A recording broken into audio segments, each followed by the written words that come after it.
all are doing great. Welcome back again to the Winning Edge YouTube channel. And today I'm back again with another topic in science. So let's understand about water. Water, as you all know, is an important medium for all our life processes, and it is also a universal solvent. And water, we can also say that it is a prime natural resource and it is one of the basic human needs. हम सबकी ज़रूरत है, पानी के बिना हमारा काम नहीं चल सकता. And it is a very, very precious national asset as well. So, India, as you all know, is having a lot of water bodies. So, you can see water in rivers, lakes, ponds, streams, coastline, everywhere you can say water. And we can also call our earth as the watery planet because of the presence of so much of water. And we all are dependent for our major life activities, for day-to-day purposes like for drinking, for cooking, for cleaning, for agriculture, for washing. For all these things we are dependent on water, as well as for our hydropower and electricity also. For our agricultural requirements also we are dependent on water. So do you know that where does all this water come from, and or where does this rain come from? So in today's video, that is what we'll be talking about. We'll be talking about the water cycle. We'll be talking about the phenomena like evaporation, condensation. Then how does this water transform from one state to another? That is all we'll be discussing in detail. What do we mean by evaporation? What do we mean by condensation? And we'll learn other parts of the water cycle. So let's get started. So let's first discuss some points about water. Water का formula क्या होता है? It is made up of hydrogen and oxygen. So the formula of water is H2O. So it is made up of two molecules of hydrogen and one molecule of oxygen. So the chemical formula for water is H2O. Then another important thing that you need to remember is what is surface water. ठीक है, कोई भी जो हम बात कर रहे हैं जो water है above the ground surface है, जो कि water हमें मिल रहा है हमारे streams में, rivers में, lakes में, oceans में, जो भी water हमें present है that is above the ground level, that is called as your surface water. ठीक है, और जो 99% ऑफ वाटर वेपर है एयर में, ठीक है, सॉरी 90% ऑफ वाटर वेपर जो है आपका एयर में प्रेजेंट है, उसमें से आपको सरफेस वाटर में से कितना वाटर वेपर मिलता है? ठीक है, ये आता है आपका ओशंस, लेक्स, रिवर से. Major portion of water vapour जो कि एयर में प्रेजेंट है अराउंड 90%, वो आता है आपका कहाँ से? सरफेस वाटर से. और वो सरफेस वाटर कहाँ से मिलता है हमें? Majorly that is from the oceans, lakes and rivers. और बाकी जो परसेंटेज बचा हुआ है वो हमें मिलता है प्लांट से. So these are some of the important facts और some of the important points about water. Okay, next point कि जो अर्थ के सरफेस पे जितना भी पानी प्रेजेंट है उसमें से हम बात कर रहे हैं, उसमें 75% अगर हम उसको डिफरेंशिएट करें, 75% उसमें वाटर है. ठीक है, तभी हम अर्थ को एक वाटरी प्लैनेट बोलते हैं कि अर्थ पे बहुत ज्यादा वाटर प्रेजेंट है. And 25% is the land. अब उस वाले वाटर में जितना भी वाटर प्रेजेंट है उसका कितना परसेंट है? आपका 97% इज योर सॉल्ट वाटर, खारा पानी जिसे बोलते हैं. 97% इज योर सॉल्ट वाटर. और उसके बाद जो 3% खाली बचता है that is only the fresh water. ठीक है, 97% इज सॉल्ट वाटर जो कि हमारे उपयोग का नहीं है.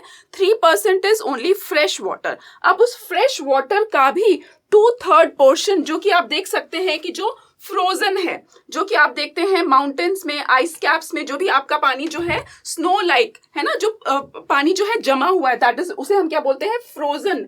जो भी आइस के फॉर्म में है, ग्लेशियर्स में है, कितना परसेंट है? 2/3 ऑफ द फ्रेश वाटर. ठीक है, 2/3 जो है वो पानी जो है that is frozen. Coming to some more important points about water. ठीक है, ग्राउंड वाटर क्या हुआ? अभी तो हमने सरफेस वाटर की बात करी, जो पानी नीचे है, ठीक है, that is below the ground, that is called as the ground water. ठीक है, जैसे कि शब्द से आपको समझ में आ रहा है ग्राउंड वाटर. ठीक है, water stored under the surface of the earth, जो जमीन के सरफेस के नीचे है, सतह के नीचे है. बट लाइक रॉक्स और other types of matter, water on the earth is not static. Static मतलब वाटर इज कंटिन्यूसली फ्लोइंग, वो स्थिर नहीं है, वो ठहरा हुआ नहीं है. Water is not static, it is continuously in motion, it is continuously flowing, ठीक है. It is constantly moving around the hydrosphere, the layer of the earth where the water is present, ठीक है. जिस लेयर में water present है उसको हम क्या बोलते हैं, हाइड्रोस्फेयर, ठीक है. It moves around by changing in 3 different processes that make up the water cycle. अब जो वाटर कैसे मूव हो रहा है, इसके अंदर क्या क्या फिनोमेना चल रहे हैं, ये वाटर साइकिल क्या होगा, इसके अंदर इवापोरेशन, कंडेंसेशन, प्रेसिपिटेशन, जो भी सारे फिनोमेना है ये हम स्टडी करेंगे. तो अभी तक हमने समझा कि ग्राउंड वाटर क्या है, सरफेस वाटर क्या है, और कितना परसेंटेज जो अर्थ में है वो लैंड का है और कितना परसेंटेज जो है वो वाटर का है. Okay, before moving forward, let me ask you a few questions. Okay, अगर आपको पता है, these questions are related to water. Okay, who is the water man of India? If you know the answer, you can just let me know in the chat window and we'll discuss the answers towards the end of the video. Who is the water man of India? Then, which country wastes the most water in the world? ऐसी कौन सी country है जो सबसे ज्यादा पानी को waste करती है? Then third question is, when is World Water Day celebrated? अभी अभी इसी मंथ में ही, मार्च के मंथ में ही वर्ल्ड वाटर डे सेलिब्रेट किया जाता है. अगर आपको पता है कि वो कौन सा डेट है, then quickly let me know in the chat section. What is the theme of the World Water Day 2022? इस बार का थीम क्या है? हर साल का कुछ ना कुछ थीम होता है जब वर्ल्ड वाटर डे हम सेलिब्रेट करते हैं. In which year was the first World Water Day celebrated? कब स्टार्ट हुआ था ये? 1993 में, 94 में, 95 में? क्या लगता है आपको, कौन सा वो पहला साल था जब वर्ल्ड वाटर डे सेलिब्रेट किया गया था? And planet Earth is covered with what percentage of water? So if you know the answers of all these questions 1, 2, 3, 4, 5, 6 in sequence, या किसी भी क्वेश्चन का आपको आंसर पता है, तो immediately just type it in the chat window and towards the end of the video I'll be telling you the correct answers for these particular questions.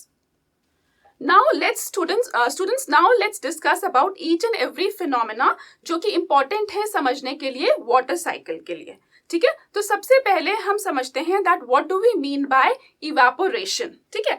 As you can see in the pictures over here, आपको यहाँ पे कुछ vapours दिख रहे हैं, ठीक है. So here we want to try to explain you that what do we mean by evaporation.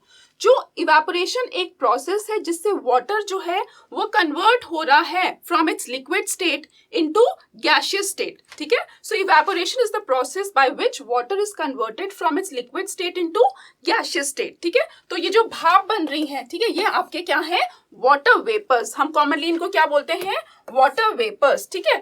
तो अर्थ के सरफेस से जो पानी है वो भाप बन के इवेपोरेट हो रहा है. सो that is the process of evaporation. तो कैसे वो एक गैसियस फॉर्म में जा रहा है, उसके जो वेपर्स बन रहे हैं या गैस बन रहे हैं. जैसे अगर हम वाटर को हीट करते हैं तभी भी वाटर क्या होता है, इवेपोरेट होता है. वही एक नेचुरल प्रोसेस हो रहा है जिससे कि जो वाटर है वो इवेपोरेट करके गैसियस स्टेट में जा रहा है.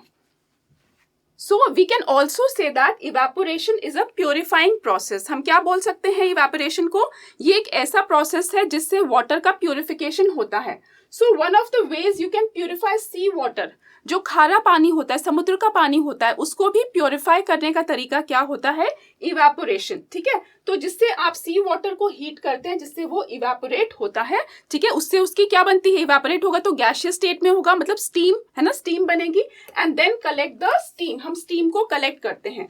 Then steam is pure water, जो उसकी भाप बन रही है, जो स्टीम बन रही है, that is the pure form of water, and getting it back to a liquid requires a next phase of the water cycle. अभी हम वो next आगे study करेंगे. तो अभी आपने evaporation समझा कि evaporation एक purifying process है. It is the process by which a liquid is converted into a gaseous state. Next, let us understand another important process, that is transpiration. ये सारे processes हमें समझने हैं because water cycle में ये इन सब processes का ही role है. evaporation, transpiration, condensation, precipitation, इन सारे processes का role है water cycle में. अब transpiration क्या है? As you can see in the diagram over here, ठीक है, यहाँ पे एक पौधा बना हुआ है, एक plant बना हुआ है. अब ये plant पे क्या बना हुआ है, leaves, ठीक है. तो leaves भी क्या कर रही हैं, अपना पानी बाहर छोड़ रही हैं. So that is the process of leaves giving out water and that process is called as transpiration. So transpiration क्या है, plants and trees also lose water, वो भी पानी हवा में, एयर में छोड़ते हैं टू द एटमॉस्फेयर, ठीक है। एटमॉस्फेयर में जैसे कि समुद्र से, रिवर्स से पानी जाता है by the process of evaporation, वैसे ही ट्रीज और plants they also lose their excess water in the air in the form of vapours, जिसको हम क्या बोलते हैं, ट्रांसपिरेशन। सो उस प्रोसेस को हम क्या नाम दे रहे हैं, जैसे लीव्स में से, उनके स्टोमेटा में से, ठीक है, ये जो सारा पानी जो है बाहर निकल रहा है, ठीक है, तो that is what is called as transpiration. So we have understood what is evaporation. Next we have understood what is transpiration. Now students, let us understand the process of condensation. If you are clear with evaporation, now let's quickly try to understand what is condensation. As you can see in the diagram over here, यहाँ पे आप कुछ droplets देख रहे हैं, ठीक है। यहाँ पे आप एक ग्लास में भी कुछ droplets देख रहे हैं, जैसे आप कोल्ड वाटर होता है या कोल्ड ड्रिंक होती है तो ये छोटे छोटे droplets आप देखते हैं, ये ऑब्जर्व करते हैं। So these droplets are there because of this process called as condensation. अब कंडेंसेशन क्या होता है प्रोसेस, इस प्रोसेस में क्या होता है, जो वाटर वेपर होता है वो किसमें चेंज होता है, वापस इनटू लिक्विड, ठीक है। Water vapour changes back into liquid. So ये कंडेंसेशन जो है that is very very important to our, हमारे वेदर के लिए भी, हमारे क्लाइमेट के लिए भी कंडेंसेशन एक इंपॉर्टेंट प्रोसेस है, बिकॉज इससे क्या होता है, जो हमारे एटमॉस्फेयर में जो होता है, हमारे एटमॉस्फेयर में इसी प्रोसेस से क्लाउड्स फॉर्मेशन होती है, ठीक है। सो कंडेंसेशन क्या है, अभी हमने इवेपोरेशन में क्या बात करी थी कि वाटर चेंज होता है वाटर वेपर में, अब यहाँ पे क्या होता है, वाटर वेपर चेंज होता है back into liquid water. So that is the process of condensation, और हम बोल सकते हैं ये कूलिंग प्रोसेस हो रहा है, ठीक है। सो कंडेंसेशन के जैसे हम यहाँ पे समझे, ठीक है, clouds form when water vapour condense, clouds कैसे बनते हैं, बादल कैसे बनते हैं, ठीक है। और जो आपका जो हवा में, एयर में जो स्मोक होती है, डस्ट पार्टिकल्स होते हैं, ठीक है, स्मॉल पार्टिकल्स होते हैं जो आपके वाटर वेपर कंडेंस होते हैं, ठीक है। और जो हवा में जो ड्रॉपलेट्स का साइज होता है, depending upon the size of the drops, these particles may or may not be visible. जो हवा में जितने भी ड्रॉपलेट्स है, जरूरी नहीं है कि आपको वो सारे ड्रॉपलेट्स विजिबल हो, ठीक है। सो जैसे कि एक क्लियर डे भी होता है तभी भी वाटर वेपर प्रेजेंट होते हैं एयर में, ठीक है। So in a clear cloudless day water vapour is always present in the atmosphere. Depend करता है कि कैसा समय है, कभी वाटर वेपर की क्वांटिटी जो है एटमॉस्फेयर में बहुत ज्यादा होती है, कभी वाटर वेपर की क्वांटिटी जो है कम होती है, ठीक है। बट उनका जो क्वांटिटी होती है वो वैरी करती है एटमॉस्फेयर में, ठीक है। So wind and air currents move the moisture around leading to the formation of clouds. So बादल जो है वो कैसे फॉर्म होते हैं, they are formed due to the process called as condensation, ठीक है। मॉइस्चर लेडन जो क्लाउड्स होते हैं, जो एयर करेंट्स मूव होते हैं, उनसे जो है क्लाउड्स फॉर्म होते हैं। Now there is another phenomena that you need to understand, that is what is fog and what is smog, F-O-G fog and S-M-O-G smog. ये भी जो form होती है fog या smog, that is also due to the process called as condensation. So fog forms when moist warmer air comes in contact with cooler air near the surface, ठीक है। जब भी मॉइस्ट वार्म एयर किसके contact में आती है, cool air के contact में। जैसे कि एग्जांपल है, जैसे आप नहाने जाते हैं बाथरूम में, वहां पे भी आप मिरर में आप देख सकते हैं कि वहां पे शावर के बाद जो है आपका मिरर कैसे हो जाता है, धुंधला हो जाता है, फॉगी हो जाता है। सो that is also because of the process of condensation, ठीक है, फॉग फॉर्म हो जाती है। और यहाँ पे भी आप देख रहे हैं कि जैसे कि आप मॉर्निंग में एक स्ट्रीट में जा रहे हैं और पूरा धुंधला हो रहा है, that is the formation of fog. So fog forms कब होती है, जब moist air comes in contact with the cool air, ठीक है। And fog also forms because of this warm air contacting a cooler air mass, ठीक है। तो fog कैसी दिखती है, आपको ड्रॉप्स हैं जो एयर में है, जिससे कि आपकी जो विजिबिलिटी है वो आपकी जो विजिबल नहीं रहता, ठीक है, आपकी विजिबिलिटी जो है वो डिटोरिएट हो जाती है, आपको सामने नहीं दिखाई देता। So that is due to the formation of fog.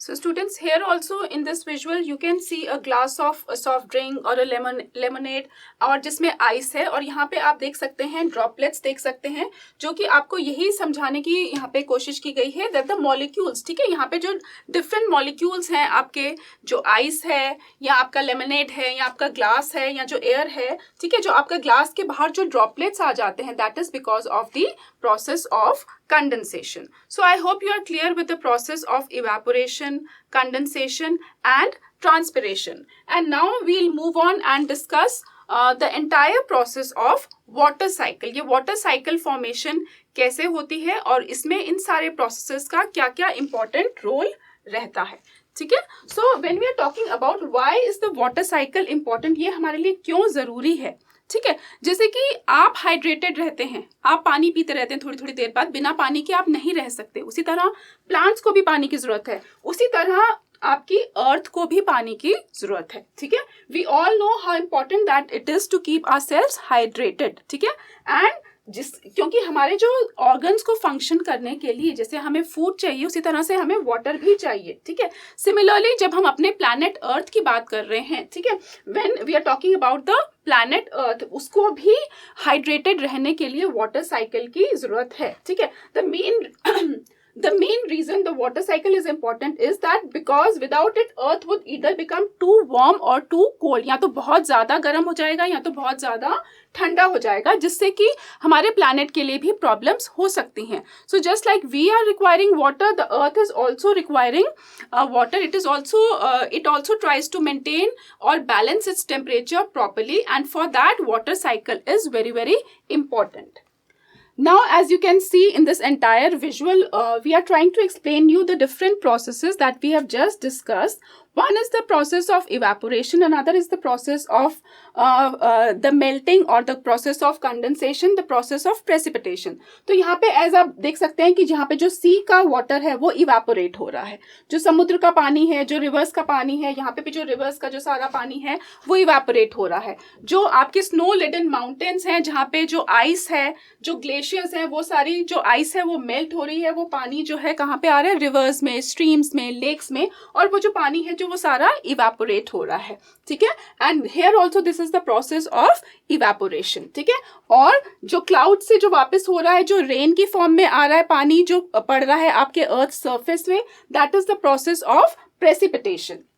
सो जो वाटर साइकिल है, ठीक है, उसको हम क्या टर्म से कॉल कर सकते हैं, उसको हम हाइड्रोलॉजिकल साइकिल भी बोल सकते हैं। वाटर साइकिल का दूसरा नाम क्या है, क्योंकि वो पानी से रिलेटेड है तो हम उसे क्या बोलते हैं, हाइड्रोलॉजिकल साइकिल।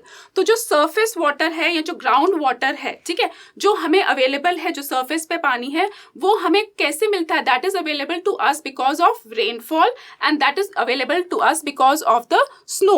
तो rainfall and snow are important part of the hydrological cycle, ठीक है। So the process by which water moves from place to place above or below the earth surface, तो वाटर साइकिल के process से ही जो पानी जो है पूरा मूवमेंट हो रहा है, पानी कैसे जा रहा है और हम तक वापस पानी जो है रेन से जो आ रहा है, हम तक पानी कैसे आ रहा है। तो इवेपोरेट हो रहा है पानी, और जो क्लाउड्स हैं वापस हमें पानी अर्थ के सरफेस तक हमें दे रहे हैं, that is due to rain, ठीक है। तो the total amount of water on the earth is relatively unchanging, ठीक है। तो जो पानी का जो पूरा रोटेशन, मतलब एक तरह से जो प्रोसेस है, इससे जो पानी की जो क्वांटिटी है that is remaining unchanging because water rise हो रहा है, ऊपर जा रहा है, ठीक है, इवेपोरेट हो रहा है, and then water is again coming back to the surface of earth in the form of rain और प्रेसिपिटेशन और hail storm, and so the water cycle balance is being maintained, ठीक है। तो as the planet cooled, water vapour present at its formation condense to fill the oceans. तो जब ठंडा होता है, जब कूल होते हैं, तो जो बादल होते हैं वो फिर से आपके लिए रेन लेके आते हैं। So that is the process of condensing, जिससे कि ओशंस में या आपकी लेक्स हैं और जो रिवर्स हैं, जिसमें फिर से पानी जो है दोबारा वापस आ जाता है। I hope till now you have understood the phenomena of water cycle. Now talking in detail about the process of precipitation. Precipitation क्या है? Wind movements cause the clouds particle to collide. अभी हमने बात की कि precipitation के process से जो clouds हैं वापस they are giving you the rain water back. तो clouds में क्या हो रहा है? Clouds particle भी आपस में टकरा रहे हैं, they are colliding amongst themselves. जब उनमें पानी भर जाता है, ठीक है, पानी, बारिश कब आती है? जब clouds में खूब ज्यादा पानी भर जाता है and they can not store more quantity of water. तो when they become water laden, they develop into a rain bearing cloud. कैसे बादल बन जाते हैं? जिनमें अब क्वांटिटी और वाटर रिटेन करने की नहीं है, so they become rain bearing clouds and they give this water back on the surface of earth by the process of precipitation. Precipitation वो प्रोसेस है जिससे कि बारिश आ रही है, ठीक है, क्लाउड से जो है आपके water is coming back on the surface of अर्थ।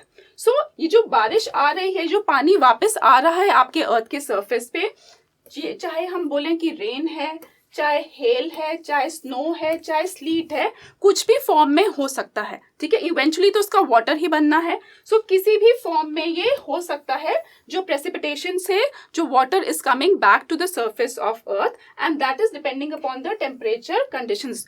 बहुत ठंडा होता है तो कैसे ओले पड़ रहे हैं, है ना, हेल, स्लीट, ये सारे फॉर्म हैं जिससे कि आपका water is coming back to the surface of earth. So here you can see the entire diagram कि ग्राउंड वाटर है, इवेपोरेशन हो रहा है लेक्स और स्ट्रीम से, ठीक है, प्लांट से ट्रांसपिरेशन प्रोसेस हो रहा है, और क्लाउड से वापस जो water is coming by the process of precipitation. So this is the entire diagram of the water cycle. So I hope that you have understood the concept of water cycle and how water is moving from the earth in the water cycle, and how water is transforming from one state to another by all these processes called as evaporation, condensation, precipitation and transpiration. So water cycle क्या है? एक constant exchange है, ठीक है, चल रहा है, ये लगातार exchange चल रहा है between the air, between the land, between the oceans and all the living organisms. So the whole process by which water evaporates and falls on the land, ठीक है, जिस पूरे प्रोसेस से वो इवेपोरेट हो रहा है और वापस जमीन पे आ रहा है या रेन की फॉर्म में आ रहा है, इस पूरे प्रोसेस को हम एक टर्म से कॉल कर सकते हैं, that is the hydrological cycle. Okay, children. So today we have understood this important concept. Now let's quickly see the answers of the questions that I had just asked you, and let's match कि कितने बच्चों के सही answers आए हैं. So children, these are the answers for the quiz questions that I had asked. Waterman of India is Rajendra Singh. सबसे ज़्यादा जो वाटर का वेस्टेज है वो चाइना में है. वर्ल्ड वाटर डे हम मनाते हैं 22 मार्च को.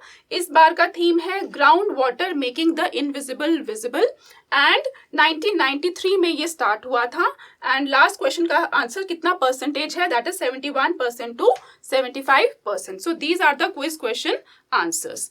So that is all for today's video, and see you in the next topic that will be coming up. Till then, stay safe, take care, and I hope this video was informative for you.